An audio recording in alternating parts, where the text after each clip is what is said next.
Welcome back to Slanted Chalk, the podcast where we dive deep into the world of dads raising junior athletes. I'm Andy, and today we're tackling one of the most critical yet often overlooked aspects of an athlete's journey, the role of a dad. What does it mean to be the father of a competitive athlete? How do we support, guide, and push without overstepping? We've got an incredible discussion ahead with four amazing dads who have been in the trenches of this journey, so let's get into it. Gentlemen, thanks for being here. When did you first notice that your athlete had a desire to compete at a higher level? And when did you decide it was the right time to support them in pursuing a more competitive path? Well, I think you start them off in rec, and you just want to have a good time. You want to play. You want them to play. You want them to enjoy playing whatever sport it might be. And I think for us, it was mostly soccer. I've got a soccer background. But at home, we played everything. We played basketball. I got a basketball hoop out front. Um, we played catch. We played a lot of football. We did a little bit of everything. So I think it's just, you go out and you play, and after playing and just having fun with your child, you might see some things that kind of open your eyes and think that, oh man, she or he is pretty decent. And yes, we're having a good time, but how do they feel? Do they feel like they just want to have a good time with this, or do they want to try to be a little bit more competitive in this? So I think it's just going out and having a good time at first, and then you might finally see something kind of spark, and you're like, wow, this kid is actually pretty decent, and maybe they're ready to move on and do bigger and better things. Yeah, I guess for me, I wasn't really planning on putting Caden or any of my kids like in competitive for a long while, right? I got friends that know how to coach. I coach myself. So I guess my thing is, unless some of these coaches can do more than my capability and my ability, right? Like I'm gonna hold on to them as long as possible because I can control some of their entertainment, some of their development value, and they could hang out with their friends more. But it was like 2 years ago when Caden was 8 and we're playing under 10s. He was still on the younger side, but that was we had just come back from like 2 undefeated seasons, and this is rec, right? It's not like we were trying to win, but we just had this really good team. So, like a couple set of his friends from the first undefeated team, they went off and played rec. The second season, we went undefeated again, and a group of those kids went off and they played. I'm sorry, they played comp. Yeah, I'm sorry, not rec. Yeah. And I still held on to Caden and a couple of the players from those 2 original teams, right? And then of course that season I think we went 1-9, and the only first win was like the second to the last game. So so I thought we're gonna at least, what a great way to finish the season. Let's go out with a bang. You guys look great. They developed.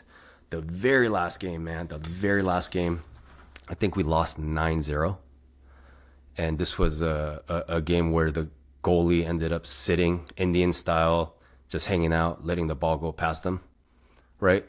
We had kids running off and yelling at their parents, and one kid got pulled. It was an absolute nightmare of a scenario. The game ends. Caden's in absolute tears, just absolute tears. And it was what he said to me. I was like, okay, I think I get it. What he said was, Dad, can I play with people that care? And to me, that was kind of like a cool little wake up call. Like, recreational soccer isn't an environment where you expect people to care. So maybe if he's asking for that, then asking you shall receive kind of thing. So that was the story of. And so that was more of a trigger for you to go from rec to comp? I mean, we all as a group, we've talked about it before, right? Like, it's not going to be our journey. It's going to be their journey. So what is it, right. Some of the things that you're going to say? What is it, some of the things that you're going to show that really speaks to me that you're ready for comp or you want to play at that level? But it was those words and how he said it to me, right? Can I play with people that care? Oh, go ahead. I would say that Um, Specifically, probably like age 11 to 12, for probably both my kids. Okay.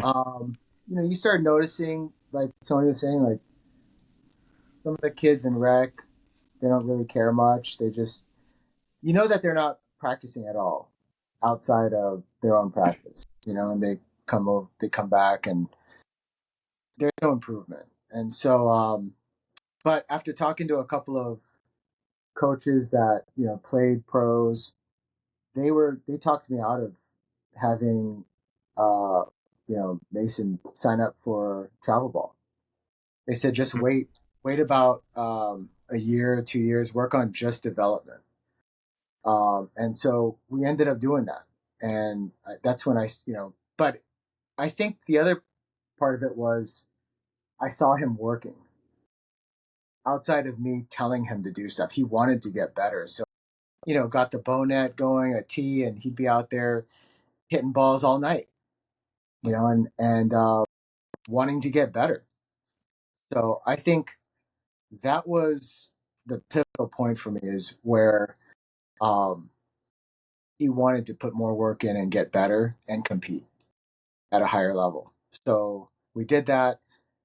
I took the advice of those other coaches, and we just basically did development, where most of the other kids had already started travel ball 2 years prior to that. They were starting 8, 9 years old, and just playing games every weekend. And um, we went the development route. So, and then eventually, I think he was 13, a little over 13. I think that's when we started travel ball. So, What about you, John? When did Um, you realize he needs more than rec? And did you discuss it with him, or did you just sign him up? I, I think I took the opposite approach. I think during COVID, we were out in the front yard kicking the ball around all the time, and in my mind, he was going to play soccer. That's what we all grew up playing. So we'd be out there kicking the ball around, up and down the street. I'd take him to the park, kick the ball around. And then when he was 6, it was either play rec soccer, and we had done some like rec soccer stuff, not like the league, but um, like play dates kind of thing. And with the parent, Wait. Oh yeah, no. Yeah, only people do play dates, so you're right. You're so This is a whole new world. We do play dates for sports now, right? it was Pick like up his lot. the league around here. They have these like Friday play date soccer things where parents would coach, and I was just like, oh man, this is terrible. And so I was like, well, he really likes playing soccer, so why not just have him try out? And you know I figured at that age, comp soccer wasn't going to be anything but just playing a little bit more soccer, and he seemed to enjoy it at the time. So I was like, let's just have him try out. And during the tryouts, he did good. After a few months, he was like, I don't want to do this anymore. And I was just like, well, we talked about it, and you signed up, so let's just finish it. And it was like a 9-month season, and by the end of it, he didn't want to do soccer anymore, and it broke my heart. But ouch. yeah, So that brings up an interesting yeah. question. So was it your ambition put him in comp? Was that your goal, or was that his goal? Oh, it's probably my As in goal for being sure. comp Yeah. and then moving. Oh, absolutely. He had no idea what was going on. It was just me saying. Did he but did I, he did he not like the comp because it was difficult, or I was he think not enjoying it? any 6-year-old, it's a lot for the first like organized sports season, like for almost a year program. It started in, I want to say they did tryouts in May, and then it started in late July, and it ended in probably April, May. Um, So it was a long season, and it was just too much for him at that age. And when I look back, I should have just said, all right, let's, you don't need to finish it. But in my mind, I was like, oh, you make a commitment, you got to finish, all the way through. But it's Is just too that much dad for a speak 6 year. or your hope that he would stick with it? No, it was more like, just finish it, and then, he'll figure out, like we'll revisit next season. So next season, I said, hey, there's tryouts coming out. We're gonna stay in the same your normal age group now. Um, and he went to tryouts, and then he said, I don't want to do it, and I was just like, all right, well, I'm not gonna force him to do it. So at that point, I just said, that's fine. You don't want to do it, you don't want to do it. And then he wanted to play basketball after that. So This is kind of funny, right? Because now just thinking about this, that's somewhat of a contrast to Coach T, right? Coach T did play professional soccer. He understands the rigors of playing professional soccer and trying to make a team and in the journey. It's a pretty difficult journey. So with his son, he didn't even want anybody else to coach him. He didn't even want him to play comp until his son said, hey, I want something more. I want to play with people who actually care. So, Tony, were you basically trying to protect him from himself? Or were you trying to protect you for pushing too hard? A little bit of everything, right? I mean, all of that plays into it. Like, I know the game. I appreciate the game. I learned so much from the game, right? So it's kind of like, if you're coaching, we're all athletes. We all grew up playing sports. There's that control factor. We're all freaking control freaks. Let's be honest, right? I'm not gonna deny that part. Oh, every single one of you up here. So the control freak in me that said, I love this game too much. There's a lot of lessons.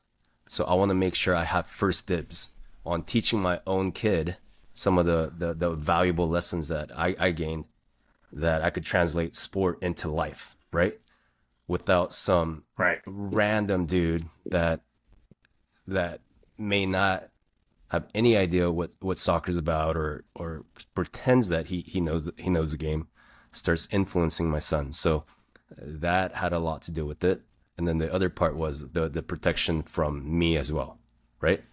Like, I want to make sure. What do you mean? Because, at the end of the day, like, it is their journey. Like, our kids play sports, it's their journey. Like, we want to place them in the right platform and a good stepping stone, but at the end of the day, like, we don't have that kind of control in that, like, we just have the luxury that we're kind of like in a weird culture where we're so damn involved, right? Like, none of our parents went to our games. None of our parents gave two craps about what we did or who coached us. That's just the luck of the draw, right? But again, we're kind of like in that weird state where we can kind of control it from our end, as well as like being really involved in and putting our kids in a position where we think it's convenient and a better spot. So there's a lot of protection and a lot of control thing. I don't know if it's good or not, but. And so going to Coach Doug, you coaching your daughter in a high level capacity, how do you find the right balance of being coach and being dad? It's tough. It's tough. I went through this with Brandon, my older son, right? Right. And probably was even harder with him, because he's a boy and he's stubborn as hell, and wonder where he gets that from. yeah, But go ahead. reminds me a lot about a lot about me. So that was probably a period of time where I'm sure he hated me. It was hard to separate dad and we're coaching on the sideline. We leave the game. We try to be dad in the car, but it's so hard not to be coach. And so Brandon used to rate his games. He'd rate his game as far as how well he did or whatnot. Okay. So when we get into the car, he's rating himself, and we talk about it a little bit. And it's, it becomes difficult to separate coach and dad. Um, I find with Leah, it's a little bit different. Probably because I learned a little bit from working with Brandon, and it didn't work with him. Why the hell am I gonna do it the same way with Leah? It's not gonna work again. I mean, I'm stupid, but I'm not insane. So when you say it didn't work, what didn't work? Your goals or his goals? No, his goals, but what I mean that didn't work, the relationship of trying to be coach and dad, just making sure It's that tough. I'm more dad than I am coach. But sometimes, I try to read the situation. I try to see what role does this guy need from me right now, and what role does Leah need from me right now. Am I difficult? Am I hard on them? Yeah, I'm hard on them. Shoot, I have expectations too. I want them to have fun. I want them to enjoy, but I want them to do well. Not for me. I want them to do well for themselves. I want them to put a little bit of pressure on themselves to do well. I want them to achieve whatever goal they want. But, I don't push. I don't push. If they want to go out and kick a ball and do a little extra, absolutely, yeah. So when you say Absolutely. you don't push, okay, so I'm kind of confused here. I want you to elaborate on this more. Mm-hmm. When you say you don't push, going back to when Brandon rates himself after a game, Mm-hmm. let's say it's after a tough game. He didn't play his best. You guys have a tough loss. Mm-hmm. When you step in the car, is it you that go, how did you rate that game? Or is it him go, Dad, this is how I would rate how we play? Who asked the first question there? Uh, it varies. It varies. Shoot, I guess it would depend upon who's more frustrated, him or me. Right. You know what I Because you mean? have a certain expectation, right? Yeah, absolutely. It does. But let me ask you this, okay? And this is because I'm Get him, right Andy. there. Go at There's it. a certain expectation, but is it also pride? Because I'm that same way. Um, pride. No, I don't think it's pride. I think it's more of. I guess more of effort. I guess is more of why the hell are we out here? If you're gonna do something, let's do it. Let's work hard. Let's put a full effort in. And if we lost on our best day, then let's put a smile on our face, and yeah, we're good. But if we've lost on our worst day, or if we've won on our worst day, you know, those are tough ones, right? Those are tough ones. But is there pressure coming from me? Hell yes, there's pressure For coming from. sure. I guess that's where I was coming at, Hell right? yeah, That's there's where I was pressure coming. coming from me. I want him to do well. I want him to succeed. I want her to do well. I want her to succeed. But also, as the coach, I want our damn team to succeed too. Right. Um, So and that's a fine line, right? Dad and coach. it is, and I probably wish I would have done a better job of separating the two. And I think that's probably anybody who's coached their kid. I think they would echo that sentiment, right? And but now Johnny. So this is interesting. So what Johnny mentioned earlier, you said he talked to coaches about travel ball, talking to some professionals. I need to ask you, why are you talking to coaches when it was rec league? So that tells me you saw something and you wanted to push. I did. I mean, it's just like I had mentioned. I mean, you see if him putting into extra work, you see him kind of rising above other kids. Um, whether that's natural talent or not, it's just him wanting to get better, and and you have to notice that, right? So that's when you start looking for coaches, because I coached them up through, little league, and Right. I've never played baseball, so it was beyond me. Your So kids had a shitty coach. they I did. tell you one thing, I tell you, even though you've never played, you probably did more homework in that sport than Oh, you ever did for your own sport, probably. But right? that's accessibility, right? YouTube, all this other stuff. Growing up, we didn't have YouTube for anything. We had to come up with our own drills and stuff. Like, this stuff is everything's out there already, right? So yeah, the research was there. I mean, it was spend all my nights researching drills and stuff. Oh, I mean, that's who you are in a nutshell, right? He So let me still ask you does this, that. and Yeah. yeah, and for everything. So Yeah.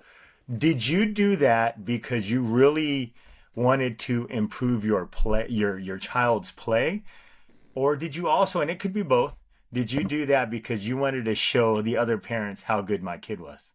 No, it had nothing to do with the other parents. Really? No, it was more. I was always just focused on my kid. Chest out, No, watch my kid. no, I'm quiet at these games. I don't, you know, I don't. I almost threw up in my mouth. I am Johnny Johnny's a tiger mom. no, Totally. totally not, totally not. Maybe a little bit, but Yeah, see? You're a tiger mom. but yeah, I think it's I think it was. I mean, that's why I reached out to these Right. coaches. I knew that That's what I'm saying, right? Because if it was just rec and you're having fun, you're not reaching out. But you no, saw something there, you're like, hey, there's some talent here. There's a gift. Let's yeah, explore that. right. But at the same time, there's a whole lot of pride from that too, because now you know there's talent. Let's see where this can take your athlete, And I right? did actually, I did get some. I got feedback from parents like, why isn't he playing travel ball? Blah blah blah. He should be out there. And when I told him no, we're going a different route. I just told him we're going a different route. We're going to go development route. After talking to people. So That's pretty forward thinking. not about. I don't know if it's about pride for me. It was just more of I wanted to. Once he showed that he really wanted it, because at that point he was playing a couple of few different sports. Right. We kind of narrowed it down and started really working on it. That's when I realized, okay, I'm ready to, try and help him get to that next level. Well, look, So Johnny's out of everybody on here, the five of us, other than Andy, who has a golfer, who has spent a lot of money on coaches. I would say Johnny and Andy here both on this screen have spent the most money on coaches. that's fair. I Yeah, probably don't disagree with that. yeah. Right? So, Right. with that being said, I know that you guys are putting up the money, putting up the effort, the time, and everything else. Mm. But I guess in the end, we'll know if the money helped. Oh, and that, hate to say it, that kind of haunts me all the time, right? And that's the difficult part is it shouldn't be about ROI, but in the back of your mind, it is there. I mean, I'm not gonna lie, and that comes back to, who wants it more.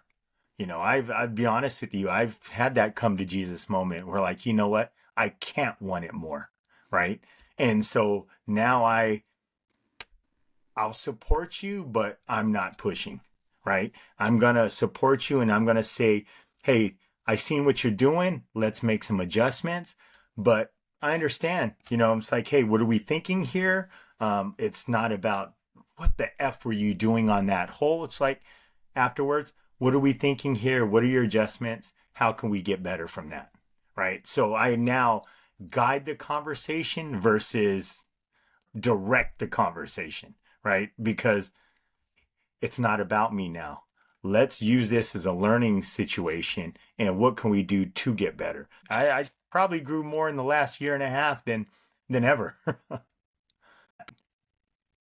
I gotta What, say, what, myself, the ROI, I don't really look at it that way. I just, I'm providing him with what it will take for him to get better, for him to compete, and I only have one rule, and with the lessons and stuff like that, is if I'm gonna pay for lessons, play for travel ball, play for comp, whatever it is, you got to put the effort in.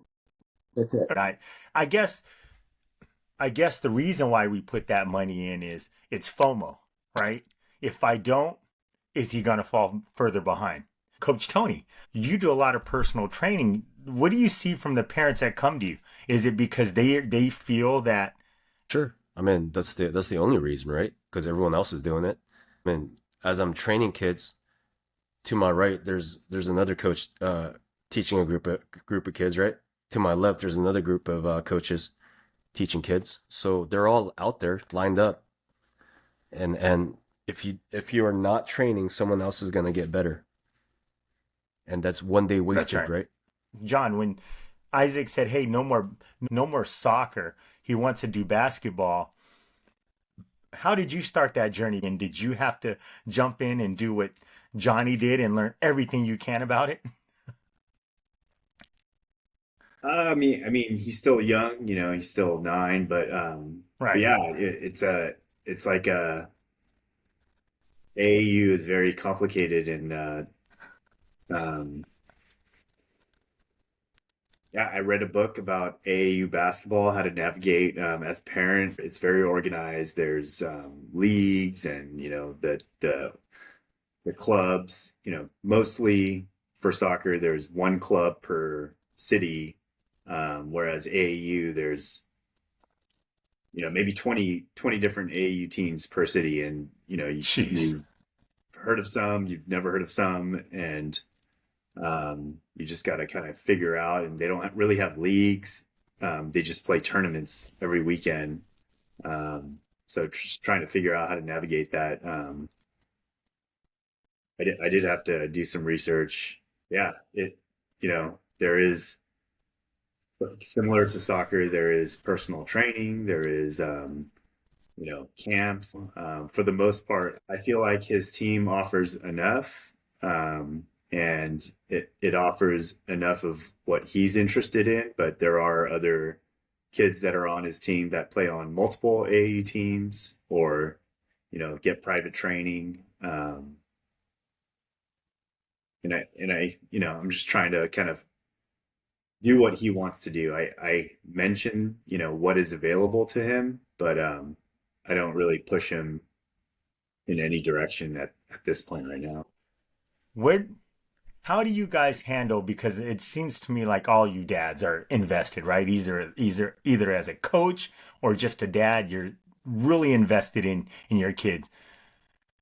And I know Doug touched on it a little bit, about the car ride home, rating the game. How do you handle those tough losses with your kids?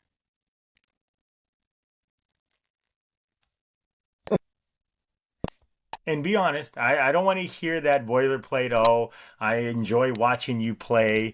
It's fantastic, right? Let's go get ice cream. That's the answer you're supposed to give to the public. I want to know, how do you handle that, and how do you handle it with your kid, and how does your kid handle it? Yeah, Johnny's an asshole. We'll let him go first. I don't mind. It's a learning process for me too. I mean, it's a big learning curve. I feel like a couple of years ago, that ride home was probably horrible for them. Because all we do is talk about the things that could have been better. Yeah. I've learned a lot from them from that point. I don't do that anymore. We sit there and I wait for him to start or both of them to start the conversations. They felt the game was like, and then I'm biting my lip because I want to jump in, and I'm not perfect at it. I'll start shooting off like, oh, what happened here? What do you think about what happened there? And I have to kind of catch myself and kind of take it back and just remember that I'm just trying to be a dad now. I mean, because I still work with both of them. I mean, every day I'm working with both of them. Right. And so it's hard not to have expectations when they're capable of so much, and then Right. it doesn't show sometimes in games, right? So it's been a learning process for me. It's just like I don't want to ruin that with my kids. I don't want to take the joy out of it. especially, and I started thinking back and reflecting on how I was before, when I was coaching them in Little League. You know, none of that helped. They don't want to hear that, so, no matter how many good points you bring up, they don't care, So you true. know? Yeah. So it's just not the right time, and place to do it. So our car ride home, after games now, they're a lot more quiet, I would say. Until Okay, so is it silence after a bad game? And is it silence because you're biting your tongue? Or are you just being, or have you passed that level and now you're just a dad?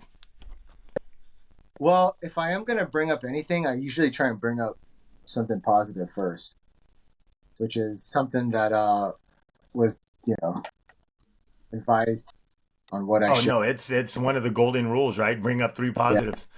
yeah. But I hate, I also hate sugarcoating stuff.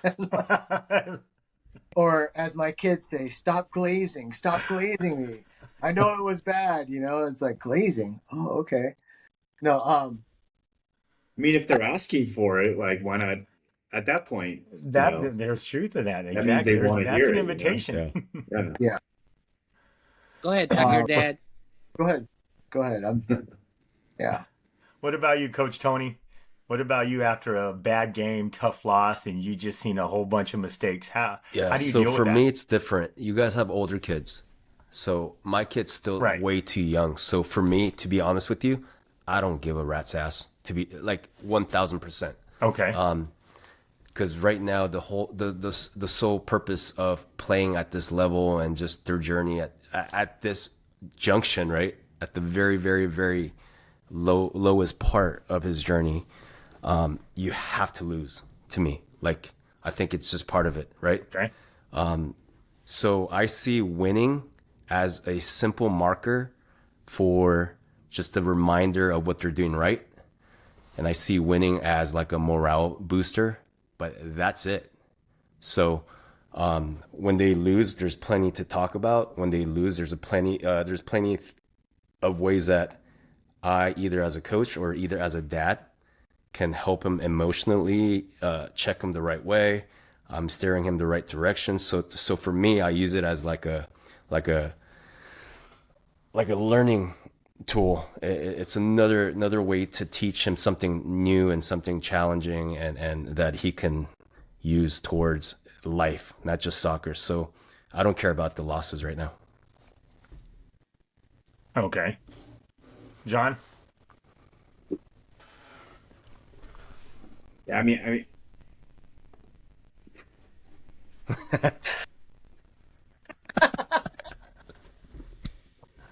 Trying to come up no, with some. no. I mean, Meme. no, it's the same. It's the same. I mean, they're his basketball team. They've had a lot of success. They've won a lot of games, and some games it's like, um, they win by like too much sometimes. But then I really love the games that are tough. The games where it's close, or even the games when they lose. And for the way I look at it is, I don't expect him to be you know to take this all the way to to become a professional basketball player or anything. I look at every game as like a learning opportunity for him as an individual to push himself. And there have been games where they've lost close games, and he's crying and he's feeling terrible, and I look at him and I'm just like, I'm so proud of him that he feels that way, and that he wanted to win so bad. And I tell him, like, what you're feeling right now, it's awesome. Like, it's because you wanted to win so bad. And that's really, like, I feel like that's the experience of playing in competitive sports, where you want to win that bad. And that's how you grow. um Yeah, but it's tough. It's tough at times because you work so hard, and and sometimes things don't work out. So What about when he loses and you seen, I don't want to say the game is his fault that they lost, but you seen some bad mistakes by him. Do you bring that up? uh no, I mean, I try to do the I really enjoy watching you play thing. And I really do. I like, even through the struggles, I really enjoy it. Sometimes it gets tough because Right. there are um, moments where, like, that I don't see that passion, or I see like maybe them giving up, and it just kills me inside to see them just like giving up on a game, even though a game is out of reach. I just want them to just keep fighting till the end. Um, yeah, like mistakes, I don't really care. Like, they play so Okay. many games. It's like, um, I just hope that they'll just keep wanting to work, and you know love to compete, and I think that's why, if you want to get better, you just got to put the time in. What about you, Duck? What about you when you said you learned from Brandon and now Leah, let's say after a bad game and you've seen that she didn't play her best, how do you handle that? First, Johnny has to take off that hat because he doesn't even go fishing anymore. Ooh, Damn, dang, damn Ooh, low blow, poser. low blow, low blow. dang. Um, Just answer the question. I'm I'm real. I'm real. I mean, like She's old enough. man, he had a tough game today. Like, you know, or just What the mention F was that? what was that? Yeah, what the Nothing. F was that? Yeah, no, just like, oh man, you had a tough game today. Um, talk about the outcome, talk about how she did, but for me, it's less less pressure. I think that's what the difference is. Less pressure, um, a little bit nicer. I'm sure Brandon will probably say a lot nicer. Uh, Can you explain how you're nicer can now, can I explain how I'm nicer now? or how you Yes. were meaner back then? He's Oh old. man, maybe a little more blunt, straight to the point. Maybe different tone in my voice. Some F Maybe bombs. it Is it may be because some more, yeah, less f is bombs now than I was before. it But because he was a boy versus Lee as a girl, or is it Probably, just yeah. experience um, level? maybe because boy, maybe because of expectations. Maybe yeah, I think just my expectations of him. And when you kind of when you raise a couple of kids, and the oldest kid, this is what he does. He's like, "Hey, Dad, why do you let her get away with that when you used to, get mad at me?" I'm like, "Brandon, well, we got mad at you and we yelled at you, but things didn't change. So why the hell would we keep yelling at her when it didn't work on you?" So kind of the same thing. Where now we're talking about athletics. So definitely a little bit nicer. I think, obviously, being a girl and a boy, that does play into it. Treat girls a little bit differently than I do my son, but the expectations are the same. The conversations Right. are similar. If she played like shit, I'm gonna let her know, hey, man, kind of played like shit. Um, you know, uh, I want to be real, and I want to hear their side too. But yeah, those, I mean, different but the same. I mean, realistically, Now, have you? unfortunately, the first Okay. first child is trial and error, always. Yeah. I mean, there's Oh, nothing you can do. There's nothing you can do about it. The first child I'm gets the still worst of it, and the second child gets all your fixes and all the things that you can make the corrections from your first mistakes, right? So yeah, that's right. I'm still Well, learning how to be a better right. dad. Oh, but do you ever admit, hey, that was my fault. I messed up. We shouldn't have done it that way. Of course, absolutely. I'll, as a coach, I'll take the loss. The loss No, is as as a a. dad, have you ever said that? I believe I have. As a dad, I'll take the L. Maybe we had expected something, and maybe we had planned one way or had some sort of strategy, and that strategy didn't work out the way that we had intended, and it was my plan, and my plan failed. Not that they didn't execute my plan, but maybe they did, and my plan just wasn't the appropriate one. And if I failed, yeah, I'm not gonna let the kids take the blame for something that I did. That's a tough pill to swallow, huh? Yeah, I don't lose, man. Losing sucks. And the reason why I asked that is because I've had that happen. I've had that happen many times, and I a little overzealous signing them up for tournament that honestly we probably have no business playing, or I know he wasn't ready, and I'm just assuming it'd take care of itself. And then as soon as we get to the first team, like shit, we weren't ready, right? And so it's like I'm not setting him up for failure. I was just hoping he can overcome the challenges I already saw instead of us putting in work to overcome those challenges. I just throw them out there, right?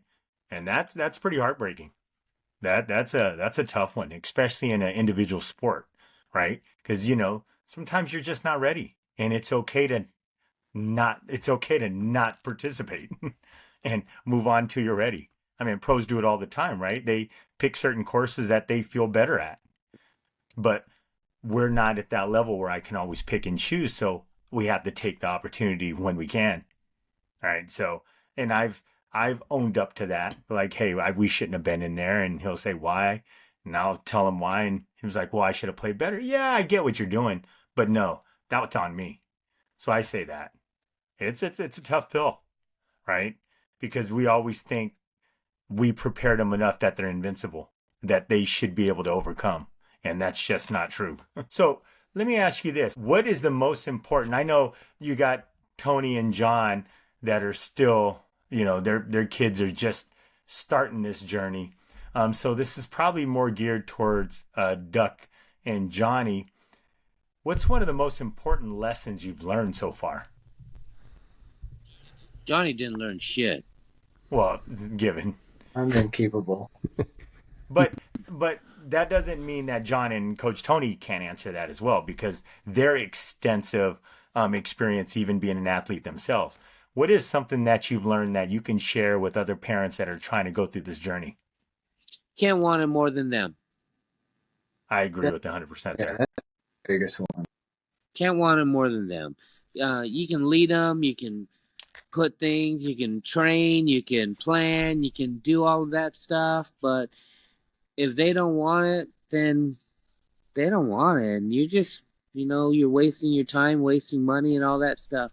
But if they want it, let them lead the way. Um, let them lead the way. And what I mean by that is, so you can do a lot of extra things. You can do a lot of extra training. You can do all of this stuff, but I want them to seek it. I want them to want it. I want them to. So, we used to go out and we used to do a lot of training. Fun, just go mess around. But I want them to come to me and say, "Hey, Dad, let's go out and I want to work on this," and then we'll go out and work on it. So let them do it. Let them lead. Don't be in the way. Allow them to make mistakes. Allow them to make the decisions on what they want to do, what they think they need to work on, what they want to improve on. Let them do that, and then just let them go. Don't be in the way. Well, Anybody that else? question that you just asked, isn't that the theme of this podcast and the reason why we wanted to be part of this? Because that's been the Absolutely. core of our conversation every time we talk about sports and raising kids, right? The simple truth Right. is, it is their journey. There's nothing you can't force your way to do anything. And also, I guess the thing is, what is your end goal as a parent? And is it helping or is it preventing their journey, right? If it's their journey, is your end goal conflicting or is it meeting their needs? So that's how I put in perspective all this. For me to think that my end goal for them playing sports is for them to be professional athletes, dude, that is delusional and that is crazy based on that. I think it's less than 1% to be a Division I athlete to begin with. Now you want to take that and take a lesser chance to go pro, like that is an absolute delusion. So But do you stop them no, from absolutely dreaming not. You can't about do that. But at the same Okay. time, like, again, you went through your own journey. What's supposed to happen is always going to happen, right? And what they put in. To not make it so like long-winded, is I always tell Kaden and Eliana, the only thing you can control in sports is your own effort or your own focus and energy. That's it. You can't control anything else but that. That's the only thing that you can control. So if I try to maximize that and instill that into their brains now, and that's all I drill, because I'll be honest with you, like, my thought process is every team that I went to, I always went to bed knowing that I was the hardest worker, and I was totally okay with that. Okay. And if that's how they're going to live their life, dude, I don't care what sport they play or what they decided to do. If that's the mindset, they're going to be successful in whatever they do. So if sports is a tool and it's a platform for me to teach that to my kids, that's all I'm here for. So I guess that's just how I stand by that. It's their journey. Hey, Andy, Yep. was Tony the hardest worker when he played on our team? No, that's when I quit. No, only just when he decided to turn pro and play in college. We had to carry him on our backs a lot. Holy cow, the hardest worker. Oh, you mean only when the ball came? Dude, yeah, there's always some sort of condition. I didn't mean the whole day. I mean the first half, second half, I get to pick and choose, right? But he was the most entertaining when he scored. And so what about you, John?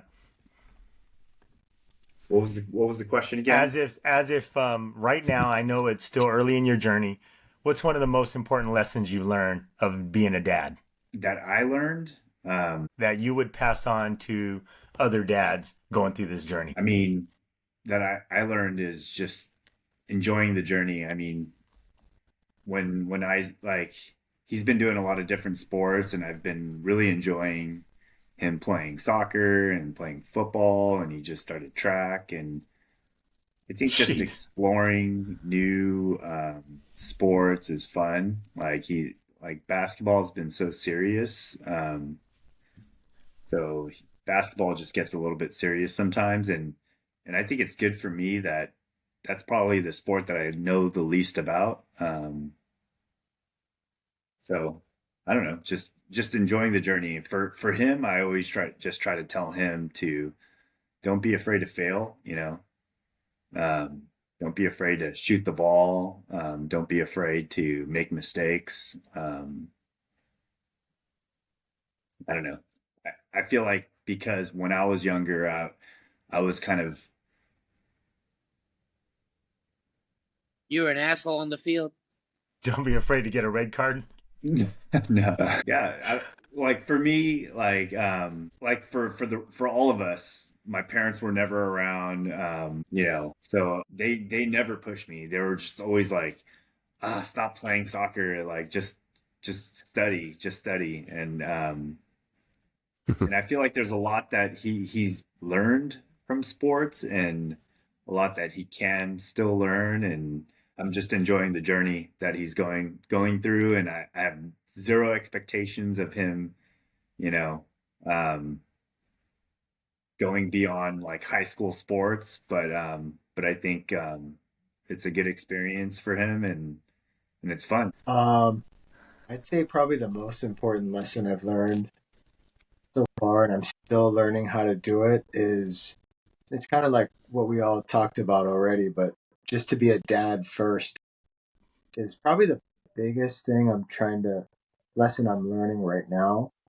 But I feel like it's really hard for dads that work with their kids, that put the time in, because it's easy to say, yeah, it's their journey, and we all really want to believe that it's their journey, but we're so wrapped into their journey, it's kind of part of our journey too. As much as we say we don't want it to be, if we're out there working hours and hours with these kids, you know, and that's what makes it tough, and that's the reason why it's like I have to constantly remind myself, like, dude, just be a dad, just be supportive, like, no matter Hard. what work and time you put in, be a dad, you Yeah. know. Um, but it's tough. Again, it's tough to do that when you coached them for so many years and you're working with them so much, because again, you're just like, we have expectations too. And that's when I talked about our ROI. That's exactly what I was talking about. I love the honesty there because that's the truth, Tiger right? Dad. And maybe it is Tiger Dad, but I guess it's more so if we understand what they're capable of, and we're trying Yeah. to ultimately get that out of them, but almost to a fault, right? Because then we start crossing that line of exactly what you said and what we all said, we can't win it more than them, right? Mm-hmm. And I'm trying to learn, in this, basically, just like Johnny said, we play a huge role in our kids' journey, right? But our number one role is to be their rock, not their critic. And it's really hard. And that's, sometimes you see that with some of these kids that have parents that don't work with their kids at all. They don't have an athletic bone in their body, and they're just happy. They're you see them, happy about everything. They don't even care. They're just there socializing and with other parents and stuff. And while you know, I think with all of us, we're not really there socializing. We've got to, we're watching our kid, we're watching everything they're doing, we're seeing what we can work on, we're seeing what we're going to work on the next day with them, what errors they made, stuff like that. We try, because we want them to ultimately be better. Yeah, Not, so yep. like so for the rest of you, I think like in my mind, I always kind of, I try to be positive, but whenever I see the opportunity to push him a little bit, I I take that You have opportunity to, yeah. to kind of push, but then You have to. like to kind of come back, but like whenever there's an opportunity to be like, hey, like if you just put the work in, and I just give him a little shove, but try not to shove too much. I feel like it's like a balance. That Yeah. Is that Yeah. how And that's everybody that fine approaches line. it? Like Duck, you were talking about how much feedback you give. I've actually told my kids that. I've What's actually that? told them multiple times when they start getting frustrated or whatever, and I said, look, at any time here, um, I can just be one of those dads that goes there and enjoys your game and doesn't have any feedback for you at all. If you want, Liar. You know what? Liar. I think you say that. I'm going to be honest because I say the same thing, and I'm going to be 100% honest. You say that to dig in more so that they want it more. You don't say it because you absolutely mean it, because it would hurt you to death. Honestly, it would break you, right? It's true. Almost to the point where it's like reverse psychology, right? It's the truth. Like, you know what? If you don't care, I'm not going to care. I'll just be like the other dad, not caring. There's so little truth in that. Well, no. Again, it goes back to my rule of if I'm going to pay for stuff, you got to put the effort in, right? Yeah. And how I finish that is by telling them, look, you don't have to do this. You don't have to play at this level. You don't have to go to all these lessons and stuff. And if you don't do it and you just play rec, I'm actually fine with that.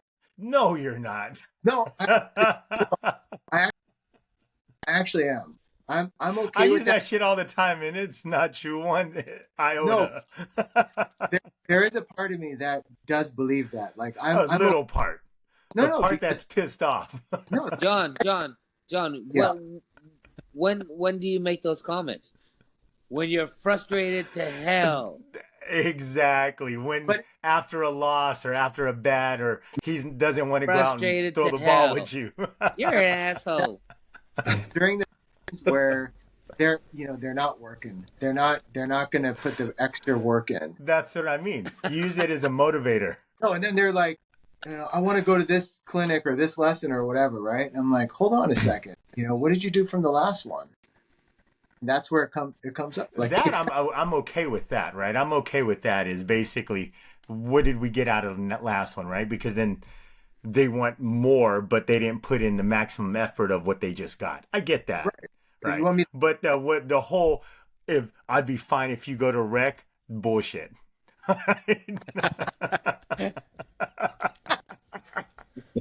That's just him digging into the kid, right?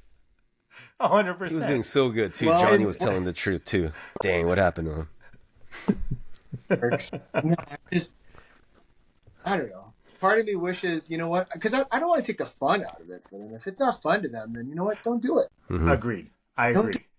But again, so that's true to a point. And I guess this is more advice from Tony and John, right? If to take the fun out of it, there's no point. That is true to a point until you understand when they come of age what their ultimate goal is, right? Right. Like Leah. Leah's goal now is field hockey in college, right, Duck? Honestly, maybe not. No, but I'm saying if that's her goal, right? Mm-hmm. It's not always about fun. It's about pushing now. It's Yep. about, hey, you want to go back to exactly what Tony said, 1% play D1 sports, then you better outwork that 1%, right? And so then it's not always about fun. And I always use this is because I have this conversation too. Now I understand what his goal is. And so I need to push him to that because I understand what that's going to take. But the fun now has to be exactly what Kobe Bryant said. It's not the trophies. It's not the championships. It's the journey. That's the dream. It's the work, right? yeah. It's the journey. It's the hard practices. It's the practices by yourself. It's the learning. That's the journey. That's the dream. And that has to be fun, but not for everybody, because most people say that shit sucks, but I know I had to do it to get to where I want to be, right? It can't be fun all the time. You have it can't be fun all the time. Hi. I think I'm going to join a different It's like- podcast with guys that don't. No, but I mean, guys that disagree with if you you. love something so bad, right? You don't always have to enjoy it, but you enjoy it.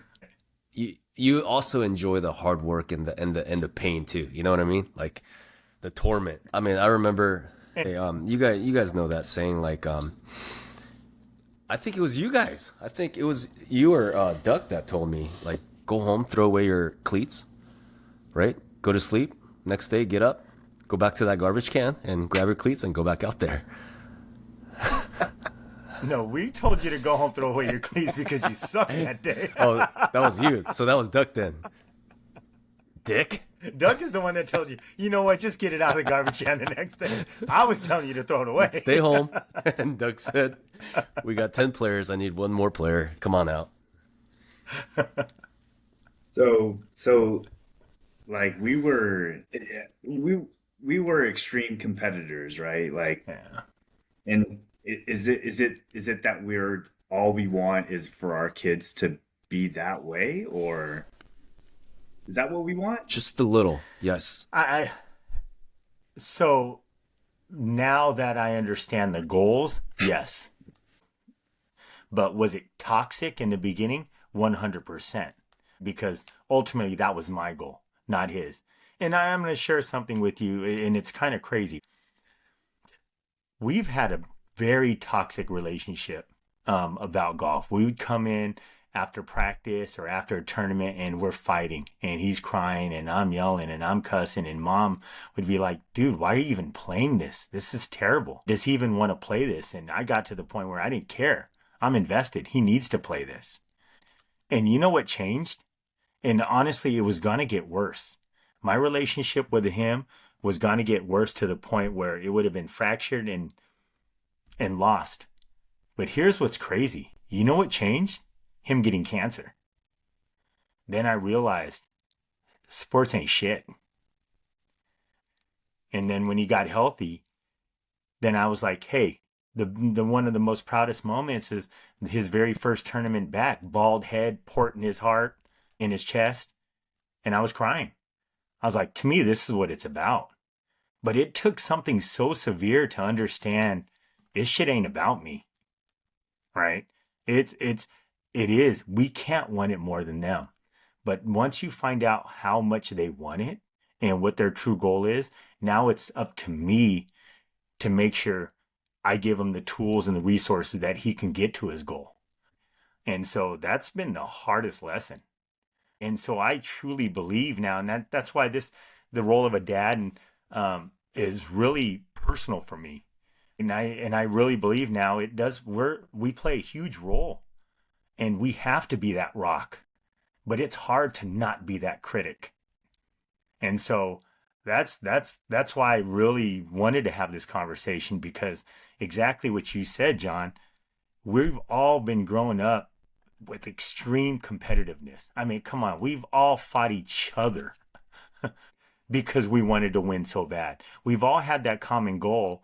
Not only did we want to win, we wanted to demolish teams. And we wanted to not only demolish teams, we wanted to walk and step on their throat and walk away, with their hearts in our hand. We didn't just want to win. We wanted to show, hey, we want to put fear every time you see us. You know you don't have a chance, right? And was that bad? Maybe, because I was toxic. I was not a good teammate, right? You guys can attest to that. Holy shit. I wasn't the best. Did he just say that? It But the point is, you needed me. You need me on that wall. You can't leave without me on that wall. After all It these happened. years. After all these years. Now that he don't play no more, he's like, damn. Stamp it. March I really was an 16th, asshole. 10/26. So, I appreciate you guys letting me share that, but that's why this, having these conversations, man, it does a lot for us. Or at least for me. I don't know about you guys. It does a lot for me. So I do appreciate everybody out here. It took your son having cancer to stop being such an asshole. Pretty much. And I would even say, and honestly, asshole was probably too light of a word. Right? I mean, I was that toxic, in your movie, stereotypical, beat your son up if he doesn't score touchdowns kind of guy. Right? It's terrible. Absolutely terrible. And now don't get me wrong, we have that conversation. We will have those, but at the end of the day, I understand what his goal is, and I'm going to try to do everything I can to make sure he gets that goal. And if he doesn't, that's fine. At least we gave it our all. I have this theory of why I think our generation and generations before us were so competitive. because a lot of us started off, we didn't really have this whole comp and travel thing. It was more like pickup. Anything we played Yeah. was pickup. And in pickup, you have all ages playing. Yeah. And I remember, like, even at the youngest age, like, I was at Crumpton and tetherball was the big thing, right? And I was beating everyone at Crumpton, so I went down to Vista to play older kids, to try and beat the older kids at tetherball. You know, I feel like we grew up playing sports, basketball, whatever, football, whatever we played. It was always with a mix of older kids, Yep. younger kids, and I always just had this desire to beat the older kids. In tennis, when I played in high school as a freshman, trying to take the number one seed, he was a senior. My eyes were set on beating him. Whoever was the oldest kid, the best kid out there, You wanted them. because we would always play against people that were older and sometimes better, and whereas these kids now, it's like they don't have that. So we're like, man, we used to have to fight to play against these other kids and stuff, and now these kids are like, well, they're all playing against kids that are just same age.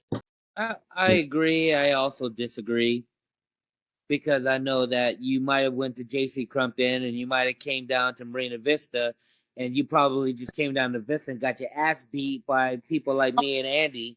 I know No. you did. I know you No. did because we wouldn't let no JC Crumpton fool come down and try anything. So I know Not you even did. close. Andy, Not even close. he's an idiot, Yeah. right? Yeah. You know. But no, we grew up playing comp sports and all, in our age groups. There might have been Yeah. 2 years, might have been 2 year gaps when we were younger because there were less teams, but we played in our own age groups, and so I don't say that we would always play against older people and that's what made us different. I think what made us different back then compared to now is that there wasn't shit to do. There wasn't. I mean, if we wanted to watch TV, we could watch TV, but there wasn't anything good on TV anyway. We didn't have computers. We didn't have phones. So what we did was we spent our time outside. We spent our time at the school across the street playing fireball, right, Andy? We That's grew right. up out Marina there. Olivia. Yeah, we grew up out there playing kickball, football. We were out there and we just played and we competed every day. That's what was different. I think that's the biggest thing is there for us as kids growing up. We were very active children. There just wasn't anything else to do but to go out and play and compete and play sports and stuff like that. Now there's so much to do. I mean, shoot, who wants to go out and work hard when you could be on social media and look at a bunch of cool stuff? And Maybe even pretend you're working hard. yeah. So I think one of the biggest differences is that when we grew up, there really wasn't anything to do. We went outside to play sports. We went outside to have fun, and part of that was naturally competing. It was more of a natural thing. But I do agree with Johnny in the sense that what going out there and playing pickup, playing against older kids, you learned how to problem solve. You learned how to be creative. You learned how to not be so formal of what's going on in today's world, right? In terms of everything now, it's a play date or a practice and a coach or a parent, right? So you're not out there making mistakes. You're not out there trying, Tony's Michael Jackson moves out there, right? Because you'd have a coach jumping on you for doing that. You'd have a parent jumping on you. Oh, he's a showboat and etc. Right? I think we're definitely missing that from having pickup. But also, it's the environment that and what life's given you in front of you, right? Like, just think of like our generation too, and I'll put myself in the mix of growing up as a foreign kid, right? People who are top athletes aren't really supposed to look like us. So we that motivation factor too was huge for me, because here's my deal too. What makes our friendship so special, and here we are 30, 40 years later, and we still want to vent and have this little, powwow session or whatever you call it, a little, therapy session. But when I'm watching Duck and Andy destroy dudes at Johnny Morgan at a basketball court, or destroy dudes at a soccer field, and they look like me now, right? Playing against some Hispanic teams, or playing some white team, or some African team, and not only dominate, but they can get into a fight and beat them. Like for me, that was like a aha wake up moment, dude. Like John, you asked earlier who's like your favorite athlete growing up. Like, I'm not gonna lie, like, and this isn't just to like kiss ass or anything, but for me it was like Duck, Andy, and his crew. You know what I mean? When you guys would like come through with your little lowriders and boombox and tearing up the field, and I'm like, dude, these guys are ruthless. Like, they're crazy, but I freaking love it, And I'll be honest with you, I don't think there would be a John Ho or a Tony Chang if it wasn't for you guys. Because the only thing that I heard growing up is, yeah, Tony's pretty good. He's fast, but he's just too nice. He's just too nice. And yep. To have that kind of like unlock and know, damn, I could beat some of those guys that play soccer all their life. And not only can I beat them, now I'm just going to continue to be the best high school player. Oh, I'm going to go to a college. Oh, I'm going to try to do that and keep going. And it was a factor where I think Doug, Andy, Johnny, James, right? All these guys were able to kind of show me that they can do that at a basketball court with any stranger. You know what I'm saying? I appreciate that. And I mean, look at you, took it to the next level. I mean, growing up, I don't want to take credit, but we created some monsters in John and Tony. Yeah. But yeah, so now kind of like trying to spin that back to like our podcast and what we're about as parents. Dude, that journey was so meaningful to me.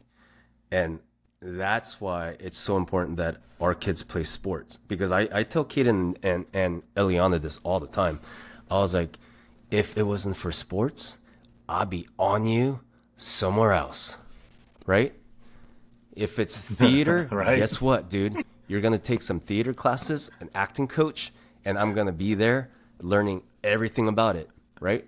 If it's chess, dude, trust me, I'm going to get a bunch of Russian coaches, and I'm going to be right there, and I'm going to be playing you all the time. Like, dude, you're just not going to get rid of me, because we're just active parents. We're competitive by nature, and we want to help these guys succeed, because like you said, it is their journey, but like it's my job to put them in the right path.